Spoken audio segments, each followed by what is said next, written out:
नमस्कार।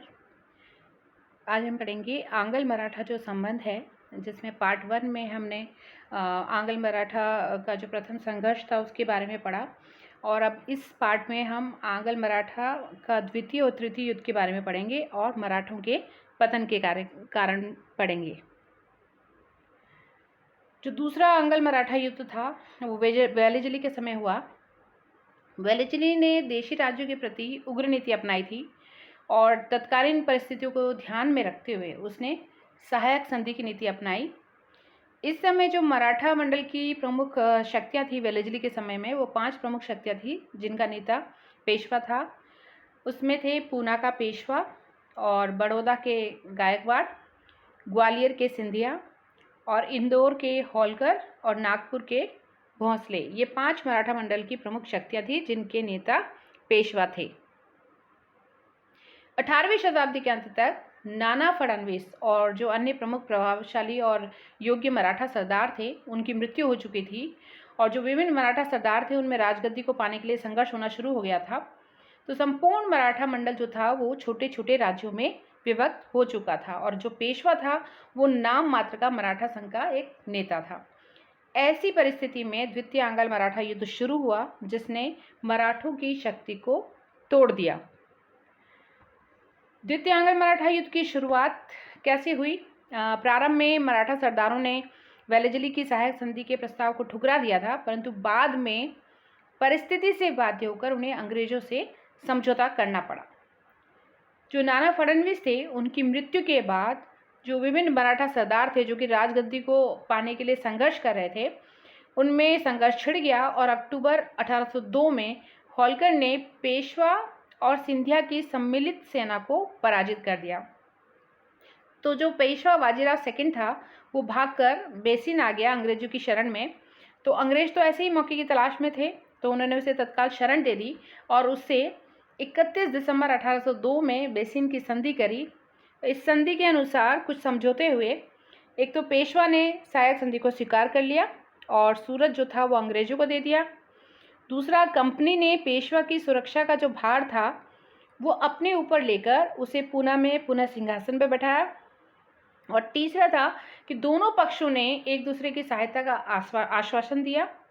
चौथा, जो चौथी शर्त थी वो पेशवा की सहायता के लिए एक सहायक सेना तैयार की गई जो पेशवा की सीमा में ही रहनी थी। और इस पेशवा ने सेना के खर्च के लिए 26 लाख रुपए की वार्षिक आमदनी वाले क्षेत्र जो थे वो कंपनी को दे दिए। तो ये बेसिन की संधि की शर्तें थी। पेशवा ने यह भी वचन दिया कि वह किसी भी यूरोपियंस को, अंग्रेजों को छोड़कर, अपने राज्य में रहने नहीं देगा और अंग्रेजों के शत्रुओं को शरण नहीं देगा और अंग्रेजों की अनुमति के बिना किसी भी राज्य से मित्रता या संधि नहीं करेगा। और जो गायकवाड़ और निजाम थे उनसे अपने झगड़ों का निपटारा जब करेगा तो वो अंग्रेजों की सहायता से करेगा। तो इस संधि के बाद पेशवा की स्वतंत्रता समाप्त हो गई और वो अंग्रेजों की कठपुतली मात्र बन गया। तो बेसिन की जो संधि थी वो बहुत महत्वपूर्ण थी। इसने मराठा संघ की शक्ति और प्रतिष्ठा को ठेस पहुंचाई थी। सिंधिया और भोसले से संघर्ष हुआ। मराठा सरदार इस बात से नाराज थे कि इस संधि से पेशवा की स्वतंत्रता पर अंकुश लग गया था। हालांकि पेशवा अंग्रेजों की सहायता से ही गद्दी पर बैठा था, लेकिन वो संतुष्ट नहीं था, इसलिए उसने भी गुप्त रूप से मराठों को एक करने की योजना बनाई, लेकिन वो असफल रहा। वेलिजली ने इस कलह का लाभ उठाने की योजना बनाई क्योंकि इनमें आपसी संघर्ष चल रहा था, तो उसने इस मौके का लाभ उठाया और उसने एक साथ दक्षिणी और उत्तरी भारत में युद्ध शुरू कर दिया। तो जिस समय बेसिन की संधि हुई और सिंधिया और भोसले जो थे वो नर्मदा नदी के दक्षिण प्रदेशों में थे, तो वेलिजली ने उन्हें ग्वालियर और नागपुर लौटने को बोल दिया क्योंकि उसे खतरा था कि वह कहीं निज़ाम पर आक्रमण ना कर दे, परंतु उन्होंने ये नहीं माना। इसलिए वेलिजली ने अगस्त 1803 में द्वितीय आंग्ल मराठा युद्ध को शुरू कर दिया। सितंबर 1803 में सिंधिया और भोसले की सम्मिलित सेना असई के युद्ध में पराजित हुई और अरगांव के युद्ध में भी सेनापति जो थे आर्थर वेलिजली उन्होंने उन्हें मात दी। और लेक की अध्यक्षता वाली सेना ने उत्तर में लासवाड़ी में सिंधिया की सेना को बुरी तरह पराजित करके अलीगढ़, दिल्ली और आगरा पर अधिकार कर लिया।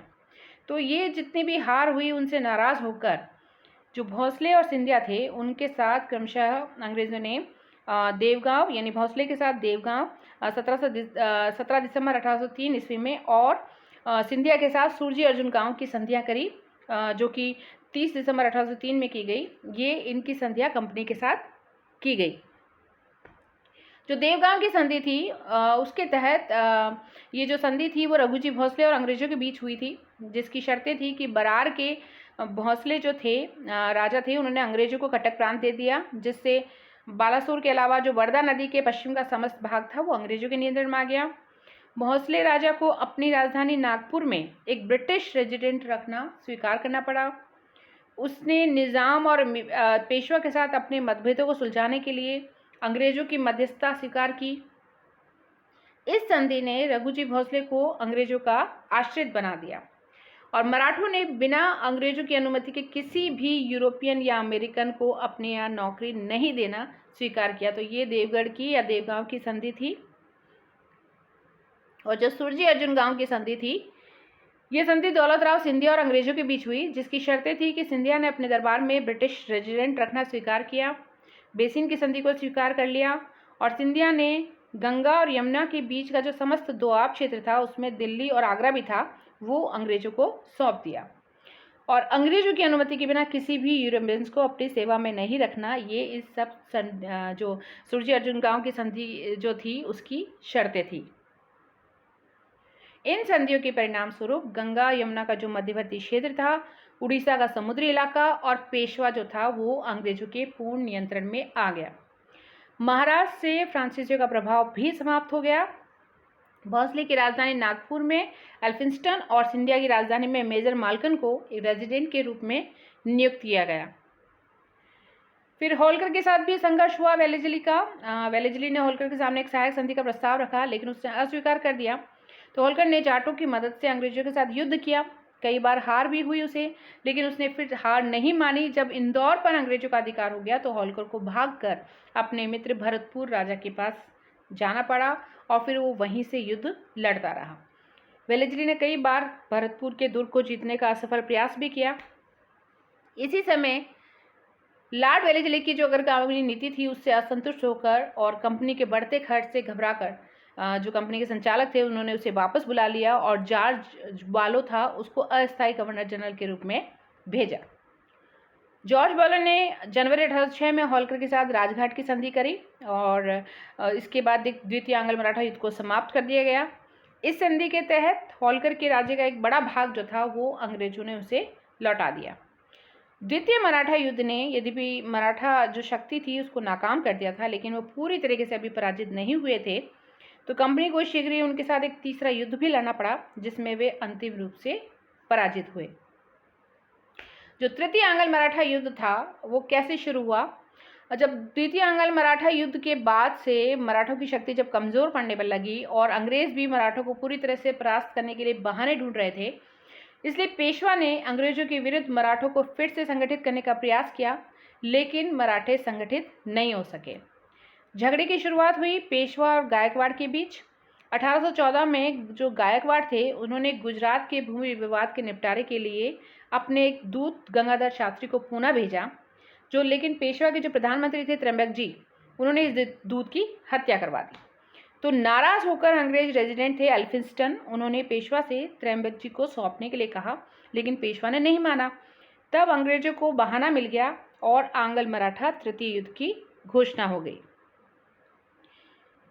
ये युद्ध अंग्रेजों ने लॉर्ड हेस्टिंग्स के नेतृत्व में लड़ा, और मराठों की ओर से जो बाजीराव द्वितीय और अन्य मराठा सरदारों ने लड़ा था। कर्नल स्मिथ ने पूना के दुर्ग पर अधिकार करके 13 जून 1817 को पेशवा से एक नई संधि करने के लिए बाध्य किया, जो कि थी पूना की संधि। इस संधि के अनुसार मराठा संघ भंग कर दिया गया और पेशवा का नेतृत्व समाप्त हो गया। पेशवा को अहमदनगर का दुर्ग, बुंदेलखंड, मालवा और जो शेष भारत का अधिकार था वो कंपनी को देना पड़ा। पूना में अंग्रेजी सेना को रखने की अनुमति भी पेशवा को देनी पड़ी। पेशवा ने त्र्यंबक जी को पकड़कर अंग्रेजों को सौंपने का वादा किया और त्र्यंबक जी के पकड़े जाने तक अपने परिवार को अंग्रेजों के पास बंधक रख दिया। पेशवा बाजीराव द्वितीय के अलावा कंपनी ने अन्य मराठा सरदारों से भी संधियां करने के लिए बाध्य किया। 6 नवंबर 1817 को गायकवाड़ को अंग्रेजों से एक संधि करनी पड़ी, जिसके तहत गायकवाड़ ने अपनी सेना की संख्या कम कर दी, सहायक सेना की संख्या को बढ़ा दिया गया और इस बढ़ी हुई सेना के खर्च के लिए गायकवाड़ ने कुछ इलाके जो थे वो कंपनी को दे दिए। इसी तरीके से भोसले दरबार में व्याप्त जो अव्यवस्था और गृह कलह की जो स्थिति थी उसी का लाभ उठाकर अप्पा साहब से अंग्रेजों ने नागपुर की संधि की, जिसके तहत इस संधि ने जहां भोसले और मराठों की शक्ति को कमजोर कर दिया था, वहीं अंग्रेजों की शक्ति को बढ़ा दिया था। 5 नवंबर 1817 ईस्वी को दौलत राव सिंधिया को भी ग्वालियर की अपमानजनक संधि करनी पड़ी। इस संधि के तहत उसने पिंडारियों के विरुद्ध अंग्रेजों की मदद करने का वचन दिया और दूसरा, सिंधिया ने चंबल नदी के बाएं तट के सभी राजपूत राज्यों पर से अपना अधिकार वापस ले लिया। इन संधियों ने मराठों को पंगु बना दिया और वे अंग्रेजों से बदला लेने की फिराक में रहते थे। इसकी शुरुआत जो की सबसे पहले पेशवा ने की। पेशवा ने पूना के जो अंग्रेज रेजिडेंसी थी उसमें आग लगवा दी और अंग्रेजों के विरुद्ध युद्ध का बिगुल बजा दिया, परंतु वो 1817 की किरकी के युद्ध में परास्त हो गया और पूना पर अंग्रेजों का अधिकार हो गया। लेकिन पेशवा ने युद्ध जारी रखा, लेकिन बाद में गौरगांव और आष्टी के युद्ध में पराजित होकर उसे आत्मसमर्पण करना पड़ा। पेशवा बाजीराव द्वितीय को गद्दी से उतार दिया गया और बाजीराव को 18 लाख रुपए वार्षिक पेंशन देकर कानपुर के पास बिठूर में रहने को कहा गया और उसके राज्य का जो एक भाग था वो शिवाजी के वंशज को देकर सतारा में प्रतिस्थापित कर दिया और अधिकांश भाग जो था वो कंपनी के अधीन चला गया। जो अन्य मराठा सरदार थे उन्होंने भी अंग्रेजों से मुक्त होने का प्रयास किया, इसलिए जो हेस्टिंग्स थे उन्होंने उनके प्रति भी कड़ा रुख अपनाया। नवंबर 1817 में सीताबल्दी यानी सीताबर्डी के युद्ध में, कई जगह सीताबल्दी मिलता है, कई जगह सीताबर्डी मिलता है, उसके युद्ध में भोसले सरदार अप्पा जी को अंग्रेजों ने परास्त करके उसके राज्य पर भी अधिकार कर लिया और उसके राज्य का कुछ भाग राघो जी के पौत्र को देकर शेष पर कंपनी ने अधिकार कर लिया। दिसंबर 1817 में महिदपुर के युद्ध में होलकर को पराजित करके हेस्टिंग्स ने मंदसौर की संधि करी। इस संधि के अनुसार होलकर ने खानदेश सहित नर्मदा नदी के पार का जितना भी इलाका था वो कंपनी को दे दिया और सहायक संधि को स्वीकार कर लिया। यद्यपि जो गायकवाड़ और सिंधिया थे वो युद्ध से अलग रहे थे, परंतु पिंडारियों की सहायता करने के कारण लॉर्ड हेस्टिंग्स ने इन मराठा सरदारों से भी नई संधियां करके उनके राज्यों पर अंग्रेजी प्रभुत्व की स्थापना की। तो इस प्रकार अंग्रेजों ने गृह कलह की स्थिति का फायदा उठाकर मराठों को निशक्त बनाकर अपना साम्राज्य बढ़ाने में सफलता प्राप्त की। अब मराठों का पतन कैसे हुआ, मराठों के पतन के कारण क्या रहे? मराठों ने भारत में मुगल साम्राज्य को समाप्त करके अपने प्रभुता को बनाए रखने के लिए मजबूत प्रयास भी किए और कुछ हद तक वे सफल भी रहे, परंतु पानीपत के जो तीसरे युद्ध में हुई हार के कारण उनके जो सपने थे उन पर पानी फिर गया। परंतु फिर भी मराठे हताश नहीं हुए, उन्होंने फिर से अपने आप को संगठित करके अंग्रेजी साम्राज्य के विस्तार को रोकने का प्रयास किया, लेकिन वे इस प्रयास में असफल रहे। तो मराठों की असफलता के कुछ कारण थे। पहला कारण था मराठा सरदारों का असंगठित होना। जो मराठा सरदार थे उनमें सरदारों में आपसी फूट थी, एकता का अभाव था। और जो मराठा मंडल के जो सदस्य थे, होलकर, सिंधिया, भोसले, गायकवाड़, यद्यपि ये सभी पेशवा को प्रमुख मानते थे और मराठा साम्राज्य की सुरक्षा के लिए प्रतिज्ञाबद्ध थे, लेकिन जब मौका पड़ा तो मौका पड़ने पर इन लोगों ने साम्राज्य की रक्षा के बदले व्यक्तिगत हितों और स्वार्थों पर ही अधिक ध्यान दिया। दूसरा रीजन था प्रशासनिक अव्यवस्था। ये दूसरा एक प्रमुख कारण था मराठों की पतन का। शिवाजी ने जो प्रशासनिक व्यवस्था स्थापित की थी वो बहुत सुदृढ़ थी, लेकिन जो उनके अयोग्य जो उत्तराधिकारी थे वो इस व्यवस्था को बनाए नहीं रख पाए और न स्वयं ही कोई दूसरी व्यवस्था उन्होंने कायम करी। उनका जो अधिकांश समय निकला जो शिवाजी के उत्तराधिकारियों का, वो ज़्यादातर लूटपाट और युद्ध में ही बीता। इसलिए नागरिक शासन व्यवस्था, शांति, सुरक्षा, औद्योगिक और जो व्यापारिक विकास की तरफ मराठे आवश्यक रूप से ध्यान नहीं दे पाए और जनता का भी शासन से कोई संबंध नहीं था। तो नागरिकों का जीवन भी उस समय असुरक्षित था। तो आर्थिक कमजोरी के चलते वे हमेशा ही उचित और अनुचित तरीके का इस्तेमाल करते थे और उसी तरीके से धन इकट्ठा करते थे। तो ऐसी प्रक्रिया में जनता पर वो अत्याचार करते थे। इस वजह से सरकार को जो ये विपत्ति आती थी जब अंग्रेज आक्रमण करते थे, तो ऐसी स्थिति में न तो मराठों को जन समर्थन प्राप्त हो सका और न ही प्रशासनिक सहायता मिल पाई। तीसरा रीजन था कुशल नेतृत्व का अभाव।